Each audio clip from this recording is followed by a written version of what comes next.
This week, we're reviewing two movies that have to deal with scheming. One dealing with the aftermath or consequences of it, and the other that's about growing awareness of it and the lead up to the reveal of the scheme, I guess. Weirdly, that does pretty much describe this week's movies. We got The Odyssey and The Invite. And for TV, we'll be discussing Silo, Season 3, Episode 3, A Dark Web. Anyway, look over there. Huh? It's time to start the episode. We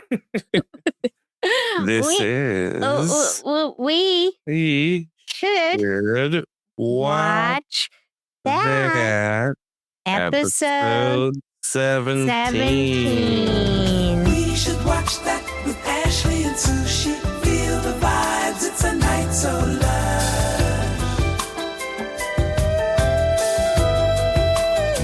Okay, folks, I know what time it is. You know what time it is. Every movie nerd in America definitely knows what time it is. It's Odyssey time! That's right, Christopher Nolan is back with his latest blockbuster. And because he's Christopher Nolan, he once again shot the film using IMAX film cameras, specifically IMAX 70 millimeter. Because apparently, go big or go home is just his default setting. The movie stars Matt Damon as Odysseus alongside Tom Holland, Anne Hathaway, Zendaya, Lupita Nyong'o, Robert Pattinson, John Bernthal, Himesh Patel, John Leguizamo, and just about a dozen more actors who could probably headline their own movie. If you've somehow managed to avoid hearing this story over the last, 3,000 years or so, the Odyssey follows the Greek hero Odysseus as he tries to make it home after the Trojan War. The only problem? The gods have other plans for him. So what should have been a pretty straightforward trip turns into an absolutely bonkers journey filled with monsters, mythical creatures, impossible choices, and just about every terrible thing ancient Greek mythology can throw at a guy. Meanwhile, back home, his wife Penelope and son Telemachus are desperately trying to hold the kingdom together while the rest of the world assumes Odysseus is never coming back. So, Sushi, what did you think? Well, I didn't read this as a part of any school curriculum, nor am I one of those dudes who is really into ancient Rome and Egypt. Honestly, while I'm on the topic, I don't even know when that started happening. I'm guessing around when the TV show Rome was on HBO. Anyway, given that, I guess I kind of went into it blind. I mean, I did see Troy back in the day, and I'm aware that the story in that movie took place during the Trojan War, and this is basically the next chapter, so maybe I had some context, but still not much. Good thing the trailers have been pretty good at fleshing out a general overview of the plot. Yeah. Odysseus won the Trojan War, but still hasn't returned home to his wife and son yet. But Robert Pattinson's character and a bunch of other nasty dudes are like, your man's dead. Pick a new husband. Me. Yeah. But yeah, once again, we have Christopher Nolan doing his usual thing of retelling an epic story with an ensemble cast of some of the biggest names in film currently.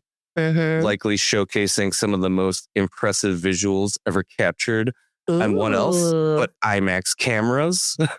The splendor of IMAX. Yeah, personally, I generally enjoy Nolan's movies, though I feel like he's made so many great ones so consistently over the years that I admittedly don't get as excited as I used to over announcements for them. Beyond that, I was slightly concerned. Not about the overall experience with the film, because again, I was pretty sure the movie was going to have great acting and would look great, but specifically regarding the pacing, because it's someone with ADHD, if there's anything that can ruin a 3-hour Nolan film, it's having full awareness in the slower moments that you are, in fact, sitting through a 3-hour Nolan. Yes. That snowballs into checking the time and then wondering if you actually feel like you have to pee or if it's just in your head, and then it's the whole thing. Oh my God. Well, I'm happy to say this movie had some great pacing. Yeah, I think about 30 minutes into the movie, I felt pretty confident that I'd have little to no urge to check the time. Mm-hmm. So, to anyone out there who hasn't seen it yet, but also likes having some awareness of that kind of stuff ahead of time, you are all good to go. You good. Yeah. There probably isn't a whole lot to say about the writing, given that it's based on Homer's poem of the same name. But I was at least curious as to how well Nolan's decision to use modern accents and dialogue would play out. Mm. Thinking about that, I truly believe one upside as far as timing and the release of this film was that it came out after Gladiator 2. Oh my God. I don't know if you all remember all the talk about Denzel being in that movie and just doing it in his normal accent. Regardless of how much we joked about it leading up to and during the movie, and even making fun of the fact that he says lines like hose them off Oh in my a time God. where Yes. hoses hadn't yet been invented. We eventually still accepted that movie as it was, and I don't think it affected most critics and audiences from being able to respond mostly positively to Gladiator 2. Mm-hmm. That movie, I think, in a way, proved that you could still manage to be successful releasing a film that might have some unusual outlier elements, like a single American accent among an entire cast Right. of British or European ones, as long as the rest of the movie was well made and well received. With that said, even though I do think that the visuals are probably the biggest selling point of this specific Nolan movie, I don't think that would have been the case if the cast wasn't as strong as they ended up being. Yeah. But this cast is comprised of some of the hottest names in movies currently Hell across yeah. the board. And I really felt like everyone in this cast really was able to showcase at least some aspect of what has really made them recognizable, which I thought was cool. Since this wasn't an ensemble cast, I'm not going to spend the time to talk about each of the actors, but I do want to highlight some performances. Tom Holland, I thought he did a great job playing Telemachus, Odysseus and Penelope's son. I think his whole personality that we're used to as Peter Parker or Spider-Man, with the whole being loyal and this desire to stand for good, but also being naive and responding very emotionally to certain challenges that he's faced, carried over well into this role from that role. Anne Hathaway, when I saw her in this movie, I was like, I guess it has been a while since we've had a really dramatic Anne Hathaway role where she goes as far as crying and screaming in the role. But then I remember we reviewed another movie she was in where she did at least one of those things, either crying or screaming. A fair amount. In Mother Mary earlier this year. But in all seriousness, this is definitely one of those dramatic roles she plays in a high profile, large budget studio film that we know she's just always good for. So just more consistent work from her. John Leguizamo is Eumaeus, Odysseus' blind servant. Man, given that he doesn't really play many roles where he does the whole makeup and prosthetics transformation to play a character, I really like this role, and I think he embodied the mannerisms of the character in a way that felt really believable. Robert Pattinson playing Antonius, who is trying to marry Penelope and take over Ithaca. I love this character because I think I low-key just like when Pattinson plays dirty, sleazy characters. Yes. I don't know. I think he's kind of slimy and squirmy, if that makes any sense. Yeah. I mean, definitely. I always remember that people said dude didn't shower during the filming of Twilight movies. Oh, yeah. And I just remember people just claimed it was a rumor. They're like, oh, that's just bullshit, man. People just talking shit. But I didn't think it was. Seriously, he's really good at playing kind of awkward, sleazy dudes. And he's great in this movie. And then John Bernthal as Menelaus, King of Sparta.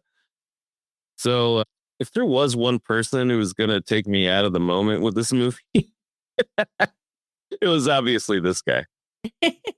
Even though I got to say, the fact that I haven't dwelled on it and moved on to enjoy the rest of the movie says a lot. Yeah. But I was told I'm supposed to do impressions whenever I can on the podcast. So here's a line reading from the movie. You don't look like a beggar. You must know who I am. I'm Menelaus, son of Atreus, brother of Agamemnon, husband of Helen. Perhaps you've heard of Helen, the face that launched 1,000 ships, but maybe now just 500. Oh, damn. All right. Moving on to the strongest aspect of the film, as with many Nolan films, the visuals. Mm-hmm. Set design, props, costume, makeup, practical effects, VFX. Historical accuracy be damned. I just love the overall look and thought that it was amazing and worked well with this tendency for much of the design in this films to seem muted, but still very clean and have a very strong presence. The highlights for me, I think, design-wise, were the set design of Troy and the design of the Trojan horse. I thought that was really well made, a very Nolan-esque design, which I'll kind of get into a little bit more later. The ship design and the cinematography for the ocean scenes. Oh, yeah. I'm not even trying to be a dick when I say these scenes look so good. Made the seaside and ocean scenes in that live action Moana. Oh my God. We saw like the week before, even worse than we already thought. I think you're the only one to compare those two movies ever. We just saw like the week after. How could I not think about how badly that shit looked and how good this looks now? Yeah, it looked incredible. Yeah. Next, Agamemnon's helmet and costume. I guess I also give props to Benny Safdie for being able to seem stoic and imposing in the whole getup. But yeah, it was really cool. Next, mythological beings. Oh, yeah. I wasn't really sure if I'd like the look of the Cyclops based on what I saw in the trailer, but seeing it in the movie, especially how much time it's actually on screen, it really was unique. And the VFX were really well done, even in the scenes in daylight. I also love the design of the giants, especially with their bright, smooth, textured armor, which I think really contrasts with a darker, seemingly rougher textured armor that the humans have. Mm-hmm.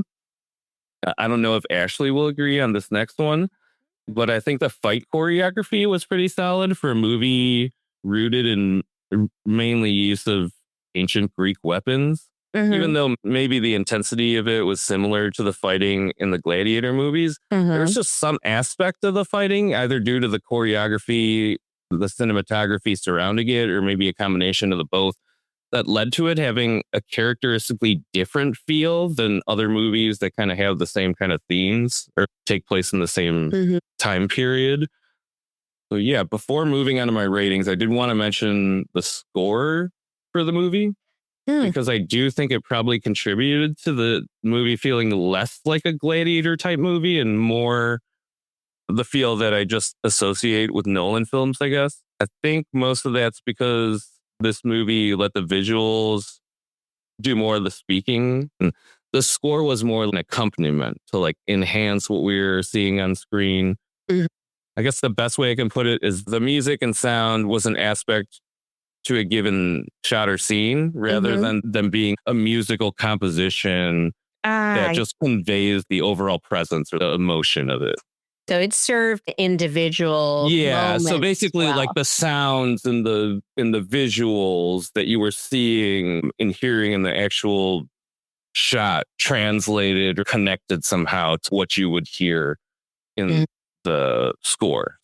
So for my ratings, I gave this a 4.5 for enjoyment and a 4.5 for quality. Oh, I think this is probably my favorite non-Batman Nolan movie so far. I had some very minimal worries over this being another 3-hour movie after I admittedly felt that Oppenheimer dragged at times. Yeah. But I think that the amazing job in keeping the pacing so consistent was ultimately what allowed me to stay engaged and really enjoy the collective effort that was put into the movie. Yeah. And while it's obvious that not every movie that we find highly enjoyable is also a movie that most would consider high quality overall, I don't think this is one of those movies where you'd find many who would or could argue against this movie being extremely well done. The actors all come to deliver their best. Everything looks great. But again, with that very characteristic, classic, but clean Christopher Nolan look that just looks amazing on a large scale as this. If you enjoy the characteristic look of his props and set design, which before this was probably relegated to more Batman and the sci-fi offerings that he made, I think this movie really was a great return to that vibe after skipping it on Oppenheimer, since that was more of a period film. You can do the design with that one. Ultimately, I think the experience that kind of really drove home that I really enjoyed this movie and thought it was really well made was this. If two appearances by Travis Scott bookending this movie didn't completely take me out of my immersion of the movie, I think that says a whole fucking lot.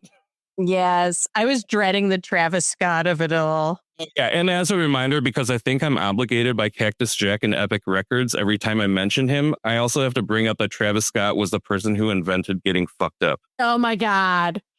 Moving on, my recommendation this time is just related to the story from the Odyssey, I guess, which is Troy, the 2004 movie starring Brad Pitt. Using movie terms, it's basically the prequel to the Odyssey. Okay. Not as good, but probably similar in scale as far as the production goes. Brad Pitt has nice hair in this, I guess. That's what I remember. Well, that and Orlando Bloom's character was kind of whiny, but I think that was about it. But yeah, that's my recommendation. What did you think about the Odyssey? Okay, I've got a couple prefaces. Ooh. So before I talk about the Odyssey, I got to talk about the psychological state I was in. Okay, this is a 2-hour, 52-minute long movie. Okay, it's not technically 3 hours, but spiritually, it's 3 hours. Okay. Yeah. And I spent the whole day preparing not to pee. I was rationing my water. I had dry mouth lozenges. I was treating this movie like I was crossing the Mojave Desert, because if you have ever been to AMC's IMAX theaters, you know that getting to the bathroom, it's not just getting up. It is an obstacle course. There's no room between rows. Everyone has to stand up. You can't steady yourself against the seat backs because they rock back and forth. So you're like shaking people trying to move, and then someone ends up spilling something. So I went into the Odyssey nervous. One, I wasn't sure if my bladder could survive it. And two, I wasn't sure if Christopher Nolan could, because I got some reservations. I have kind of a complicated relationship with his films. I absolutely love The Prestige and Inception and Memento and The Dark Knight, but man, Tenet lost me. You know this, Sushi. It's a sticking point in our relationship. Why? Because I choose to watch it on every flight that I'm on. Stop watching Tenet. But I just thought that movie was so cold and sterile. It was basically like Backwards Day, the movie. I didn't think it was that deep. Then I admired Oppenheimer, but I was really frustrated by the way the female characters are portrayed. And I found it a little too pretentious the way it was structured. So I went into the Odyssey like, all right, impress me. And God, that shit was entertaining. It was phenomenally entertaining. I forgot all of my reservations because the movie keeps evolving. Every time I thought I knew what kind of a movie I was watching, it became something else. 1 minute, it's an epic adventure. Then it's a survival story. Then it's mythological fantasy. Then political intrigue. Then it's a surprisingly intimate character drama. And it feels like 10 stories wrapped inside one giant story.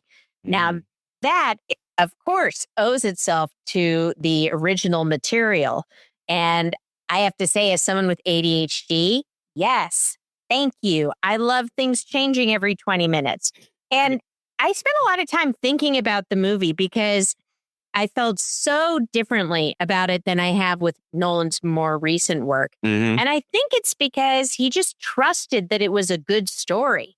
He wasn't trying to reinvent it. He wasn't wrapping it up in different timelines or asking me to solve a puzzle box. He just took one of the greatest stories ever told and said, what if I just tell this really well? Just do the best of what he does Yes. and apply it to this already time-tested story. Exactly. I love that he didn't complicate it. I think what surprised me most wasn't actually the scale, it was the humanity. It is one of the warmest movies I've seen from Nolan in a long time. The relationships really matter. There's all these beautiful, quieter conversations between family members and foes. It's just really great. The characters are making decisions because they're scared or they're proud or lonely or in love, but not just because the plot needs them to get from point A to B. And that's something I just haven't seen from him in a while. I also found Odysseus incredibly interesting and loved Matt Damon's performance because, yeah, he's the hero, but he's also an asshole. And those two ideas don't contradict each other. My brother, who is someone who knows a lot about this time period, much more than me, has talked about how that is definitely the modern interpretation. And he really liked the way it's portrayed. I definitely did. I appreciated also that the qualities of Odysseus that make him this legendary leader are also the qualities that create some of his biggest problems. You know, he's brilliant at solving what's in front of him. He's not always great at thinking about what those decisions are going to cost later. And I think this story has lasted for 3,000 years is because of how well it gets to that root of that human contradiction. And I have to say, wow, speaking of mythical creatures, you were talking a little bit about the Cyclops. God, I loved how it looked. And I loved the way, instead of making it look like an old swords and sandals movie, you can really see the texture of the skin. You can see it seemed human in a way. The way I was designed, it's almost like its face was stretched to the side. It was really interesting. And even though, yes, he's technically considered a monster, I had so much empathy for that character and many of the other mythological creatures here. Cast is awesome. I talked about Matt Damon. He's great. Robert Pattinson. Ooh, delicious. Delicious evilness. He reminded me of Alan Rickman in Robin Hood. He is just mustache twirling, having the time of his life. Himesh Patel is amazing. He is one of those guys that I am always just thrilled to see. I'm so excited to see his career grow. And then, oh my God, John Leguizamo. I am so happy every time I see him because he is so funny. The way I sort of first learned about his career, I thought of him as more of a comedian. And as his career's progressed, it's been amazing to see him get to do those roles with a greater weight to them because he has a real intelligence to the way he performs as well as some real vulnerability. Anne Hathaway, fantastic. Loved her performance. Annie Hathaway's. I will say she did give me a jump scare at one point when she yelled, though. I was like, whoo! You know what? This movie did have a few jump scares in it, which I was kind of surprised by. I was just like, oh, okay. But they're not the usual type of things. Actually, let me rephrase that. I just think we're not used to seeing them in movies like this for things that they're not necessarily scary, but they're just things that you were not expecting. They came out of nowhere. If you're seeing an Evil Dead movie. And the visuals, so good. So good. Also, I think the best looking movie Nolan's done in a long time. Man. There are images in this movie that are really going to stick with me. I love how real and yet fantastical things look. Damn. You know what Nolan's movies always remind me of? What? Like a fancy rich person's fucking study. Oh my God. You know what I mean? Everything is either like wood grain or some beautiful old precious metal that's weathered, but it's still very smooth and sleek. That's what I meant about the look of this movie. It's like, it doesn't always work, but this movie, for some reason, it did. Like even the weird smooth armor of the giants where And I think when I first saw it, gorgeous. I was just like, oh, I don't know how I feel about that.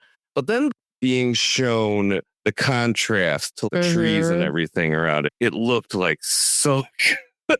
And I'm It's just so like, great. why does it look good? Like, stuff back then wasn't going to look that clean. But man, in the look of Troy, I was like, God damn. It looks amazing. Ithaca looks amazing. The Trojan horse stuff. Oh, boy. Yeah. Okay. I mean, I don't know. It's hard to say, is anything a spoiler in this? But I will just say I haven't totally delved into making of stuff behind the scenes. But one thing I did learn is they actually did build that horse and really did put it on the water, have it sink in to the sand, and then have to drag it out physically. Yeah, it does not look like, when it's CG, a lot of the time it's easy to tell that it doesn't really have the physical weight.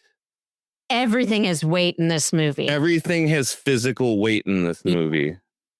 Absolutely. Yeah, I wouldn't doubt that it just actually has it, but I think anything that may not actually have the weight has the look of it, and the actors definitely play it off. So, yeah. And you sort of leaned into this a little bit. So as far as the fighting goes in this movie, overall, I would say 80% of it I really enjoyed. Now, it's not the same kind of fighting or action as you're going to see in a martial arts movie. Right. A lot of it is more, you're seeing the strategy of the fight. You're seeing how they attack a new area, how they work together as a team, like the choreography. It almost makes me think of a marching band. They're doing formations. There is one fight near the end, which is a fairly critical fight that I didn't enjoy. And that wasn't because of anything to do with the actual design of the fight. It just was the shooting style. And I understand why it was done. I think it was trying to give you a frenetic feel, but there was just camera movements, close-ups. It just was a little hard to follow the action in a way that, I got to be honest, I was worried I was going to get a migraine. I started getting some tension in my head. But overall, really enjoyed it. And okay, is this movie too long? 3 hours? Honestly, I don't think so. No. It covers so much. None of it seems like it's extra. It all seems vital. The pace keeps up. Everything plays together beautifully. That being said, the Odyssey being nearly 3 hours leads into one of my hottest film takes, okay? American movie theaters need to bring back intermissions. Seriously, Indian cinemas figured this out years ago. So many of their movies are actually structured around, they call it an interval, but essentially an intermission. It's genius. The story builds to a huge moment. Everyone gets up. They pee, they get popcorn, they debate the first half. You come back ready for the second. It's better for the audiences and the theaters. And considering that Hollywood keeps making 3-hour movies, why are we pretending we don't need this? And I think it would really lend itself well to this story in particular, considering the almost episodic nature of the original and the film itself. So anyway, that's just me on my soapbox. But if you're going to ask me to sit in a theater for 172 minutes, this is how you do it. I was enormously entertained. I laughed. I was invested. I really cared about the characters, so much more so than I have in Nolan movies of late. And I just kind of walked out thinking, this is what a big movie is supposed to be like. This is what I want from a big blockbuster zeitgeist type of movie, because everything is just really working. The story, hey, they honed it 3,000 years ago. You're good to go. The acting, all spectacular. The costumes, the visuals, it just is beautifully, beautifully done, and something that I think you can take just about anyone to the theater to see. Yeah. So for ratings, I gave it 4.5 for enjoyment. What can I say? I had a blast. It was 3 hours, flew by. I was excited to see what came next. Quality, 4.5. I think it's a really great adaptation. It's emotionally grounded, beautifully acted. I loved it. What can I say? So Nice. really, Quality really Entertainment recommend. Award right there. Oh, quality entertainment. Yeah. Wow. And it only took 3,000 years of development.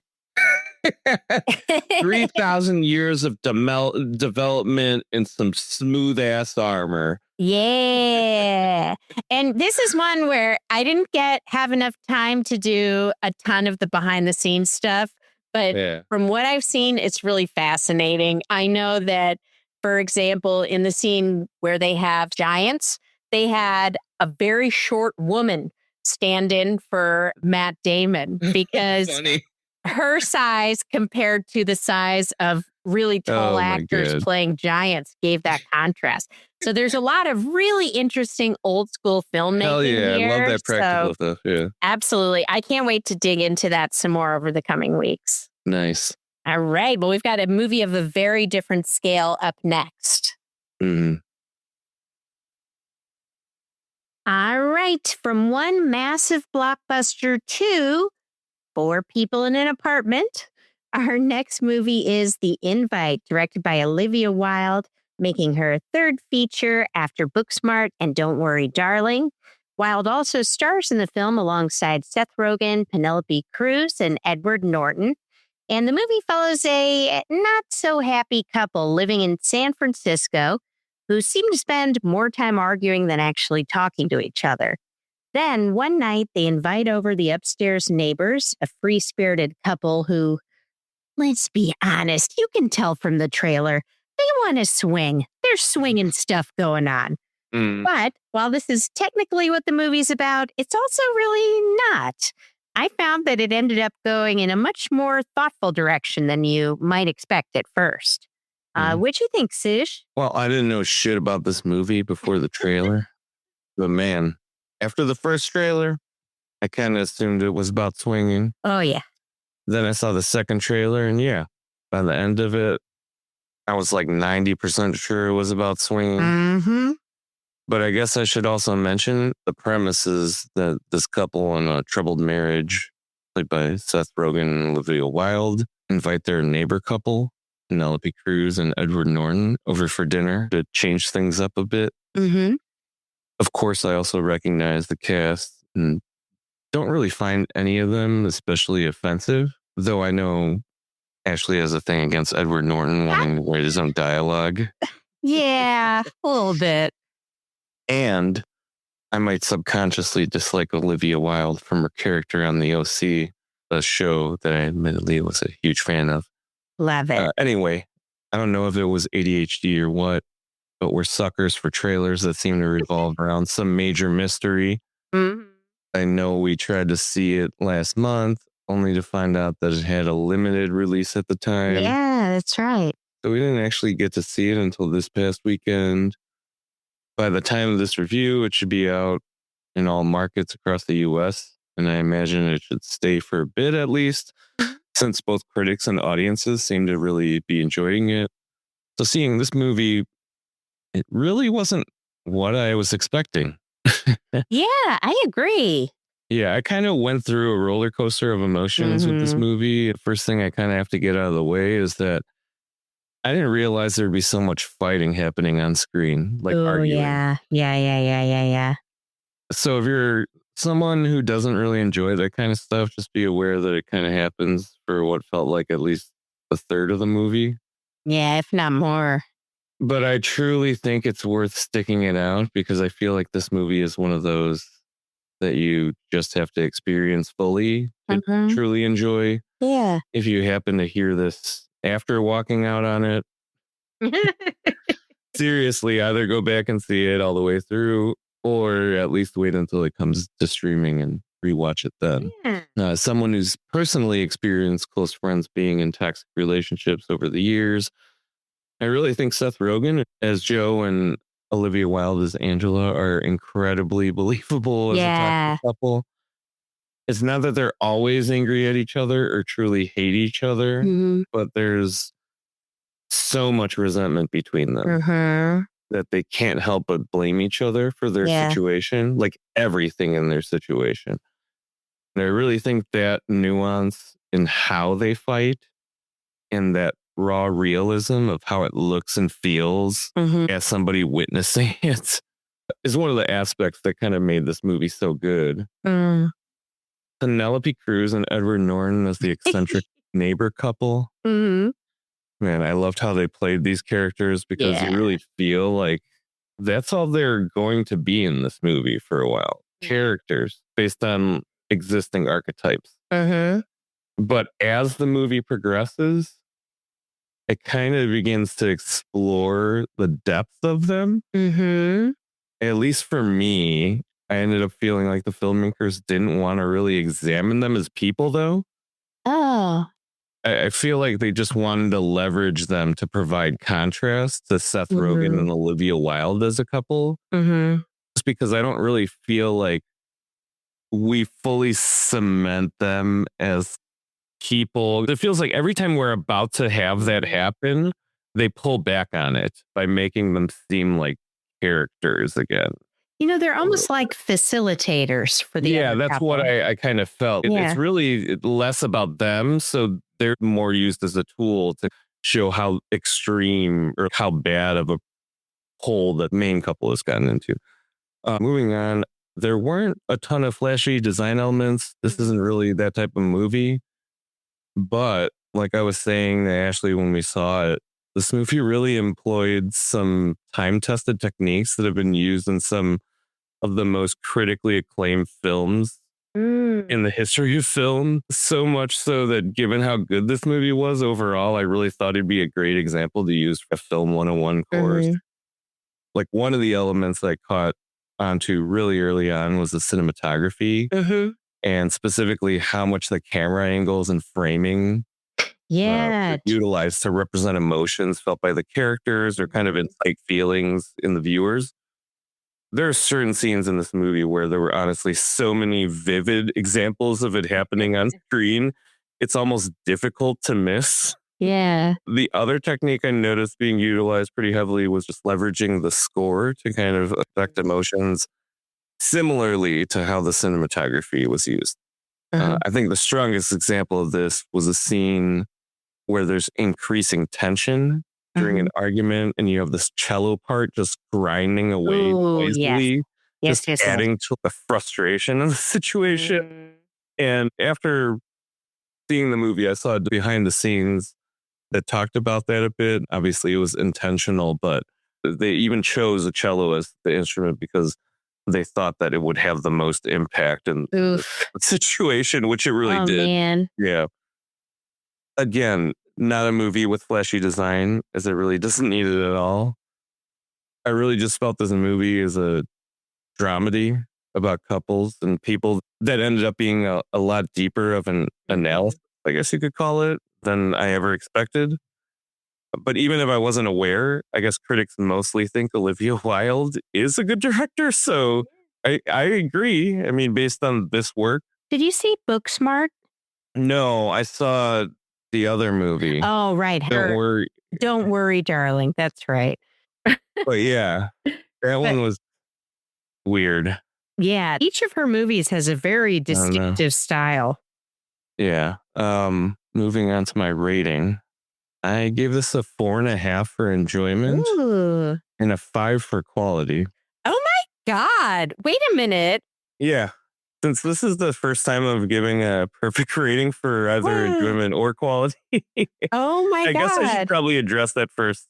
For the quality, I honestly just couldn't find any real flaw in this film that I felt wasn't down to personal preference. Gotcha. When it comes to interactions and relationships or with other people in general, or maybe just personal feelings towards actors. The movie knew exactly what it wanted to do. Again, there wasn't anything flashy visually about this movie, but the acting, the cinematography, the sound, like all the pieces that most people find essential in a film like this were all there and incredibly well done. But yeah, beyond that, I really did enjoy this movie a whole lot. I only deducted a half point because as a child of divorce, I really hate seeing people argue. Yeah, it's hard. That's kind of what I was referring to when I was talking about trying not to let personal preference affect my quality rating. Yeah. Yeah, as I mentioned, there's arguments running through a good third of the movie. Mm-hmm. And there's some later in the movie as well, but they're a bit more spread out, maybe even kind of decreasing over the latter 2/3 of the movie. Personally, I'm not one of those people who walks out on movies, no matter how awful they are. But I will say this movie probably made me feel more uncomfortable than any movie I've seen in a long while. Yeah. Yeah, potentially even more than any movie we've reviewed on the podcast ever. Wow. In feeling that way, I also had to recognize that also meant the actors did such a great job with their roles that I couldn't help but feel the way I did. Yeah. Yeah. As for related recommendations, I guess if you want to watch another kind of intense but less funny movie about toxic relationships or failing marriages or whatever, maybe see the 2019 movie Blue Valentine starring Ryan Gosling and White Michelle Williams. Oh, that's a sad one. But not the one from Destiny's Child. I don't think it's as good as The Invite, but definitely more dramatic and serious, I think. I couldn't finish that one. It's tough, man. But I feel like it's another one of those movies where the characters just kind of face the reality of what's happening. Yeah. And yeah, you're kind of just sitting there watching it unfold, regardless of how ugly it gets. So yeah, what did you think of this movie? Okay, well, I went into the movie pretty convinced I wasn't going to like it. I got to be honest. Partly because I didn't like Don't Worry, Darling. Partly because, the Edward Norton thing. I don't think he's a bad actor at all. I don't know anything about him as a human, except it does rub me the wrong way that he rewrites all of his dialogue. That's just my own thing as someone who writes for a living and knows how writing is part of something much bigger and everything affects everything else. But also, I feel like I just picture him being the rich douchebag from Glass Onion all the time. I see him that way in my mind's eye. But anyway, I also generally don't like movies where people are fighting. Like The Roses, which we saw recently, is another example. I was pretty miserable with that one. Yeah. So when the trailer showed this unhappy couple invited to swing with neighbors, I was like, okay, I think I know what this movie is. And honestly, for the first 30, 40 minutes, I thought I was right. Seth Rogen and Olivia Wilde's relationship is exhausting. Seriously exhausting. They are constantly bickering, misunderstanding each other, making little digs. Olivia Wilde's character is so anxious, she can't hide anything she's feeling. And Seth Rogen is one of those people who thinks being brutally honest automatically makes him right. Oh, right. I was genuinely worried, like, oh my God, how long is this going to go on? Is this going to be an awkward, uncomfortable slog? And I think also I've been thinking about what it is about movies like that I don't like. It's not just because conflict is uncomfortable. It's because I think when people are in that kind of conflict, they're not budging one way or the other. So it doesn't feel dramatic to me.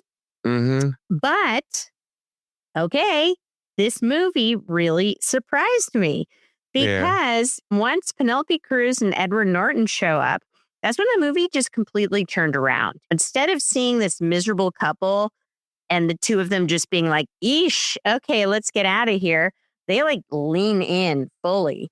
There's a line also in the trailer where Edward Norton goes, I love contentious relationships. And honestly, that's just like the whole movie.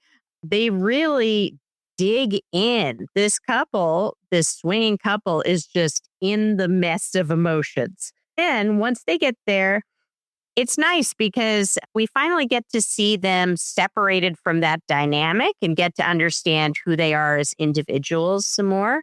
I think also this movie just really isn't that much about swinging. Like it is a little bit. That's the setup.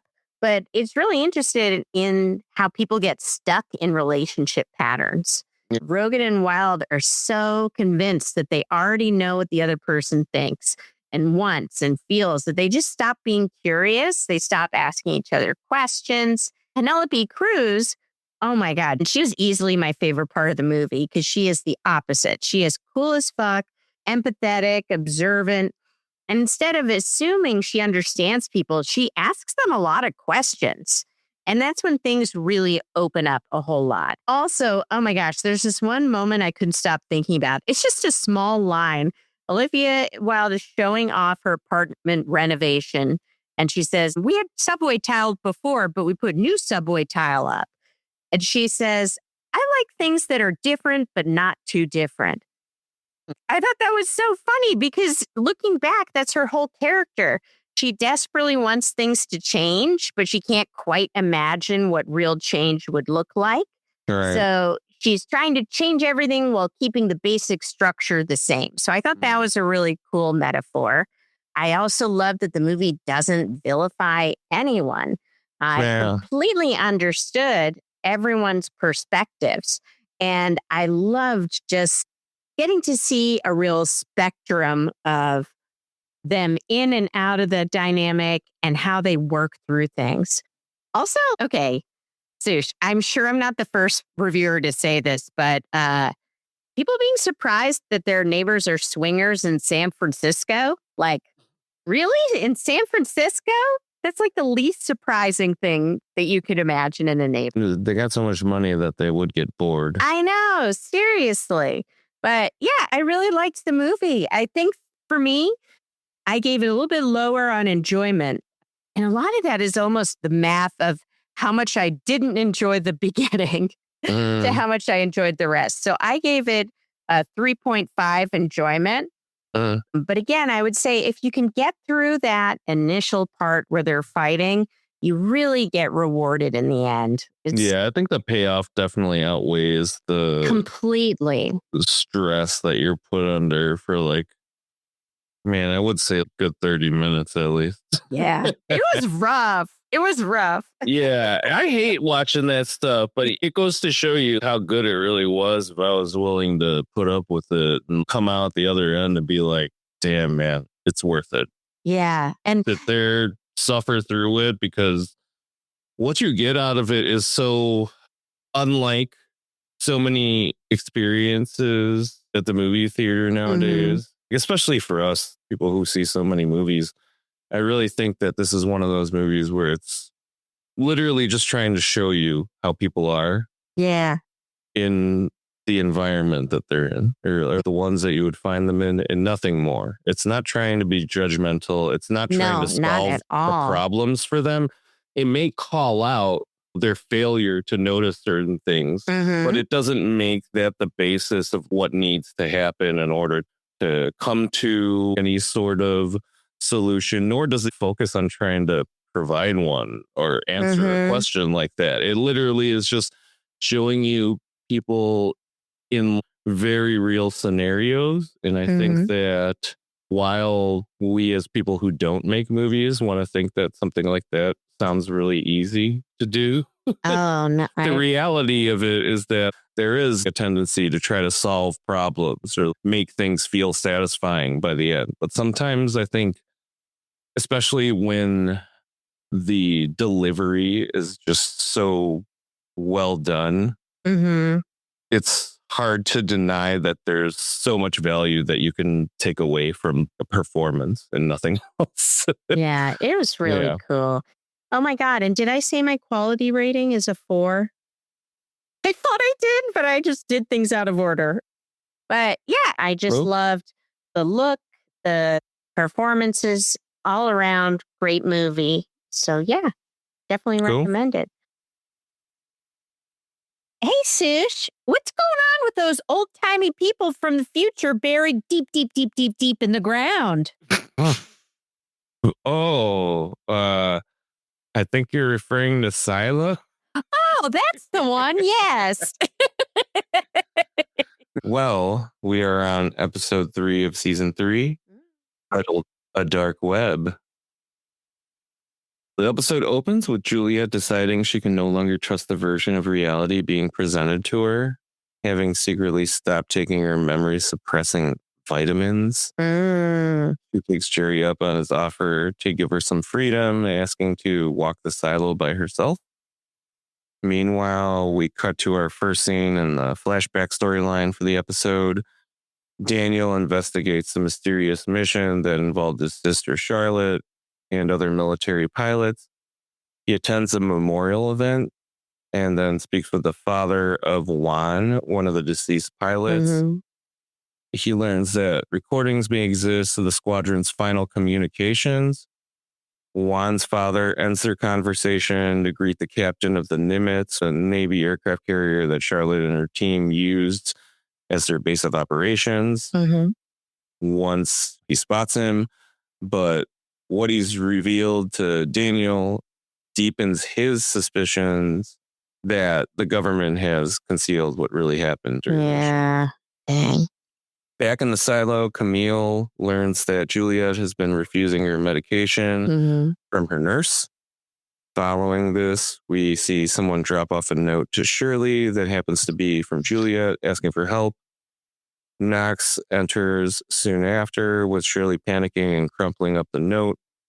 Knox eventually senses her awkwardness, but she tells him everything's all right. Elsewhere, Juliet begins her investigation. Her primary goal: locate Lucas Kyle, whom she believes may hold crucial answers about the silo and her lost memories. She begins by stopping by to speak with, or rather question, Sheriff Billings' wife, Kathleen, but she doesn't even believe Lucas is alive, seemingly convincing Juliet in the process of explaining why she thinks that's the case. We cut back to Camille meeting with the algorithm to pass on her findings from the nurse, leading it to respond by pushing for the deployment of vitamin D+, a far more aggressive memory erasing compound intended for the silo's water supply.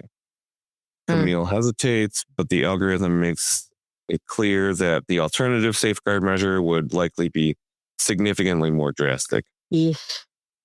Returning to the flashback timeline, we follow up with Helen arriving at her office as she's on the phone with Daniel, who's updating her on his findings. But she soon finds her investigation carries consequences as we witness her being fired from her job. Yeah. As she's being escorted out of the building by security, she happens to see an elderly man in a suit speaking with management who looks suspiciously similar to the man we saw accompanying the captain of the Nimitz at the funeral that Daniel attended.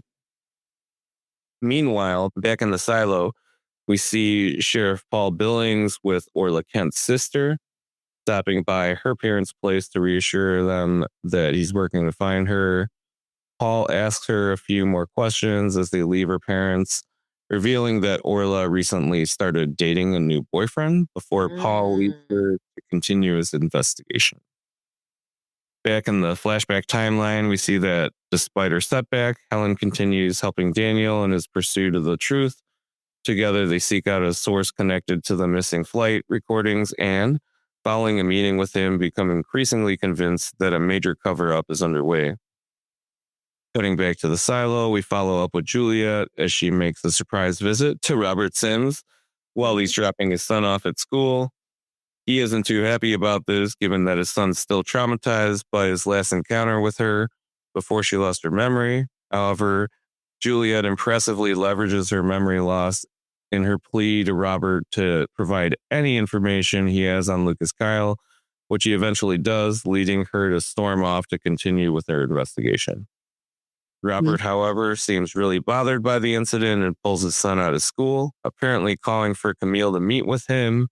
When she stops by to see that their son isn't at school, he tells her that they need to have a family day, but she's obviously too preoccupied with everything going on with the algorithm and its plans. Elsewhere, Sheila spots Juliet storming down the stairs toward the mines. As she tries to get on a rope to descend below the gap, Sheila catches up with Juliet as she's stopped by a man guarding access to them and eventually manages to make it past them. Sheila radios Knox, who happens to be where Juliet lands, ascending to the end of the rope, and he notifies her Lucas Kyle isn't there, but she's still not convinced. We cut back to Camille and Robert, who end up having an argument as the combined stress of her having to carry out the algorithm's request to distribute the vitamin D plus, and him trying to protect their son from further trauma become too much for them to suppress. Camille reveals the algorithm's request to Robert as she demands he continue to protect their son, no matter what she may be asked to do, even if it means forgetting them. Damn. Their meeting is cut short by someone stopping by to notify Camille that Juliet has gone below the gap. As Juliet follows the clues, pressing deeper into her search for Lucas, her growing independence alarms Camille and the authorities, who intensify their efforts to monitor her, eventually leading to Camille announcing a fake rodent infestation so they can smoke out Lucas. Juliet continues further, managing to get her hands on a gas mask, even as she's faced with Camille's efforts to smoke Lucas out. But unfortunately, it's taken from her by someone attempting to escape themselves, leaving her to pass out from smoke inhalation. Though things seem bleak, Juliet's investigation finally brings her into contact with Lucas Kyle himself, as he suddenly appears out of nowhere to rescue her from the smoke. Despite the memory loss she's been suffering, she recognizes him immediately, underscoring the importance of their past connection. Their reunion confirms that Lucas is alive and sets the stage for further revelations about the silo's hidden history as Knox arrives to help Julia and the police chase after Lucas, but he eventually slips away. We also see that Paul's investigation has come to an end, as he's identifying one of the bodies found during the commotion, which unfortunately turns out to be Orla Kent. God damn. We cut back to a brief scene to close out the flashback timeline for this episode, revealing once Daniel and Helen return to where they met their source, they see that his place is completely ransacked and he's not there anymore. We then end the episode with Camille meeting with the algorithm yet again, as she's giving an ultimatum to kill Juliet in order to save the rest of the silo, which she eventually agrees to before we cut to the credits. Man, that's one hell of a way to end an episode. Yeah. What'd you think? I mean, I loved it. I feel like all the storylines are moving. The stuff going on in Washington, D.C. is getting crazy. Yeah. Silo mystery's getting crazy. Juliet's investigation's picking up speed. It's like every time they answer one question, something else comes up. It's kind of crazy. And oh my God, my biggest takeaway is just, what is the algorithm's deal?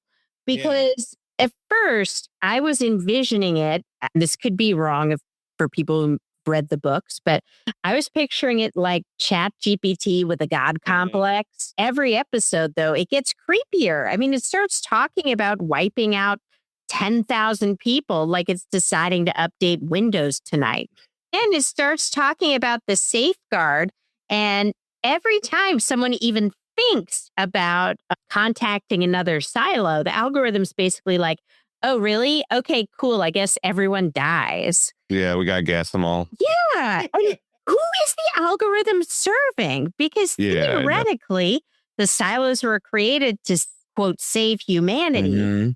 But if the algorithm's solution to people discovering the truth is kill everyone, then clearly preserving human life is not the top priority. So I just kept asking, why does it matter? Yeah. It's like, who benefits, man? You know? And what's the difference between people dying inside the silo, and why kill them inside the silo to keep them from dying outside of the silo? I think it's more just so they can study stuff.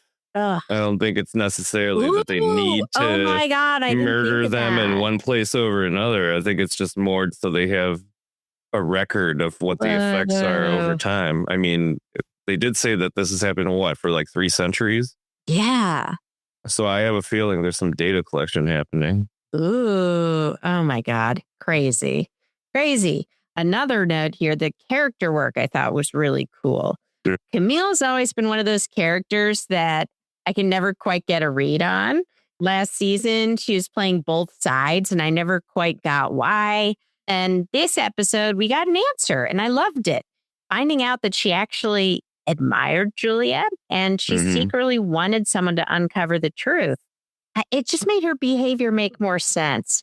But Mhm. then watching her immediately turn around and basically sentence a bunch of people to death via rat poison because she Ooh, believes that's what it takes to save the silo. I mean, okay. the contradictions what makes her interesting. And I really liked this stuff with her husband, Robert Sims, as well. I was not expecting him to be one of my favorite parts of the episode, but he really was impacted by that conversation with Juliet, where she said she didn't remember what it felt like to have a father. Because up till then, to me, forgetting memories, like it seemed a little more abstract. But Mhm. to hear that someone would not only forget everything about their father, but what the feeling of a father is, that's really Mm. horrifying. And then immediately Sims becomes obsessed with making memories with his son because he realizes memories can like literally disappear. Mm. I really liked the mind sequence. I get so freaked out by these silos sometimes, man. Watching the gas in the tunnels, that was terrifying. People were literally climbing over each other trying to escape. It just was a brutal sequence. Then, of course, Juliet, being who she is, gives her mask away to someone else. Then Lucas shows up. Like, wow, so much happened in one sequence. Although I've obviously got questions, I'm just excited that it's moving along. The only storyline I'm still trying to wrap my head around is the DC flashbacks. Mm. I do think they're getting more interesting. The reveal that Charlotte's squadron wasn't shot down, but may have had their planes taken over somehow. I thought Mm. that was really interesting. I'm really dying to hear more of the recording or more about it. I actually really liked the way they filmed that scene. It reminded me of the Werner Herzog documentary Grizzly Man, where Mm. you don't hear what's on a very scandalous, upsetting tape. Instead, you're watching someone react to it. I have some thoughts on that, but Oh, you do? I'll mention Ooh. them in my Okay. notes. Well, I'll hand it over to you. But yeah, Oh, okay. I just overall loved the episode. Mysteries are getting bigger, characters are getting more complicated. The algorithm is baffling me. So yeah, I'm really locked in. Cool. So what'd you think? Well, I love the flashback timeline stuff. I think it's just wild, though, that it seems like some of the parents might be aware that there were some unusual details surrounding the mission, like the replacement of all the audio equipment. That's kind of wild that they know all this information, but it doesn't seem like there's people watching them or anything like that. Maybe there Yeah, are, and we true. just don't know about it. But I just thought it was interesting that they knew so much and acted like they obviously didn't know anything or were unaware. But yeah, I know the last episode you were wondering if the nurse was going to do anything. And yes, Ugh. she was a fucking snitch. Yeah, she stinks. But I thought it was interesting that this episode really solidifies, even though Camille's scheming, Mm-hmm. it at least seems like it's somewhat in service of the majority of the people in the silo, since the algorithm is constantly making it seem like, oh, we got to escalate things. Yeah, It's like he's so manipulative. so ready to do it. Let's see what else. I love the flashback stuff, but I think my only gripe with it in this episode is that we don't get to hear what was on that cassette of the comms during the missions. I don't get why the source they meet with wouldn't have a tape deck to play it on, Yeah, given that he makes this speech about keeping things on analog, implying that this is his recording. But people who actually used tape decks back in the day know that one that can record would also be able to play. Yeah. So either the person who wrote this never actually used a tape deck before, Oh, man. or one of the showrunners really wanted to showcase a Walkman. Because I don't get why they can't give these actors an opportunity to emote in response to hearing it with only their face and no dialogue, even if they play it out in the open, you know? Yeah, they would still be doing the same acting. Yeah, so I don't understand the Walkman part of it. It was just kind of funny. I'm like, okay. Well, it's interesting. In Grizzly Man, the one I was talking about, there's a reason why they do it that way. And that's why I think it does land better. So it's basically the real recorded death of a person. Someone who's related to him or connected to him doesn't want to hear it, but is curious. So okay. Herzog listens to it and she watches his face. So when you break it down, I did like that moment, but it is stronger in that example. Than Yeah, it'd be also stronger if he didn't listen to it, but he doesn't. Yeah. If she listens to it, then he listens to it. So it's like, what's the point? I just thought that was weird. I don't think it takes away too much from the episode, but it's one of those moments that I got to point out. Oh, what else? Oh, I really wasn't expecting Lucas Kyle in this episode. I know, just out of nowhere. Yeah, especially running around and rescuing Juliet. But hey, I vaguely recall he had a thing for Juliet, and I think she might have had feelings for him in return. I can't remember for sure because it's been a while. So while it's slightly creepy that he's probably been keeping tabs on her since disappearing, because how else are you just going to come out of nowhere to save her like that? Oh, they were cute together. Yeah, I'm really looking forward to when we inevitably have either Juliet or Camille get a hold of him and reveal what he's been up to since we saw him last. Yeah. Given his crazy level of access that he supposedly got the last time we saw him. Right? I'm hoping that he has even more crazy stuff to reveal than we've already found out this season so far. Let's see, what else? A part of me kind of feels like the algorithm, even with it selecting a specific person in a silo and their shadow or whatever to work for it. I think it's ultimately just playing all the humans anyway, right? Yeah, one way or another. Yeah, I mean, to me, it seems like it's clear to the algorithm that the easiest way to handle this situation as quickly as possible would be to just have Julia killed. I mean, I don't think it takes the algorithm that long to come to that conclusion. At this point, even if she's a martyr, there's not a whole lot of people who are aware of and willing to continue with her investigations. So I just don't understand why it's taking so long, I guess. I really enjoyed the episode, but I think the pacing might have been a bit too rapid during the last quarter or so of the episode. It was a lot. Yeah, especially given how many new people we've met from Mechanical since the start of the season. Yeah, lots of Mechanical.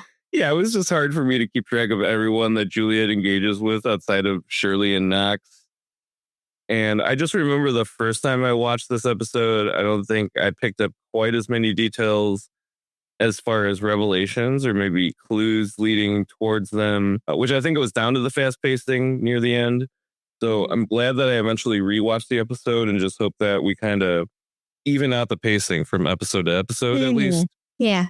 Since I really do enjoy the show, but I also feel like it's one of those Apple TV shows where you really do have to pay attention to almost every moment in an episode in order to pick up all the details you can from it. So yeah, just maybe a little more consistency, but overall, I think there's definitely a lot more things to like on the show still for sure than dislike. So yeah, looking forward to the upcoming episodes. Yay.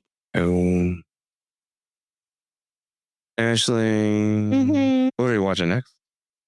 Next week, we are watching Motor City, which looks like a grimy muscle car 70s action movie with barely any dialogue. Oh, and a lot of slow-mo, it looks like. Oh, slow-mo. Love it. Zack Snyder. Take that. Oh, man. And then in another stylish movie, we've got Her Private Hell, which hopefully, no, it definitely won't be my private hell because Nicholas Winding Refn is one of my all-time favorite directors. Cool. And for TV, we'll be continuing on with Silo, season 3, episode 4. Yay! So yeah, that's that. Excellent. Well, thank you so much for tuning in, guys. We really, really appreciate you hanging out. And if you're listening to this at the end of the episode, ooh, thank you. Yeah, and make sure to subscribe, rate, and review, preferably positive. Like how I was positive that the Odyssey was going to make money at the box office. And it did. But yeah, follow us on social media, TikTok, Instagram, Facebook. Yes. We just put up a bunch of videos and stuff. It's Mhm. cool. Other than that, just thank you, and we'll catch you again next week. Thanks. Bye, guys. Friendships touch. Movies and delights will share so much. Let's enjoy this side.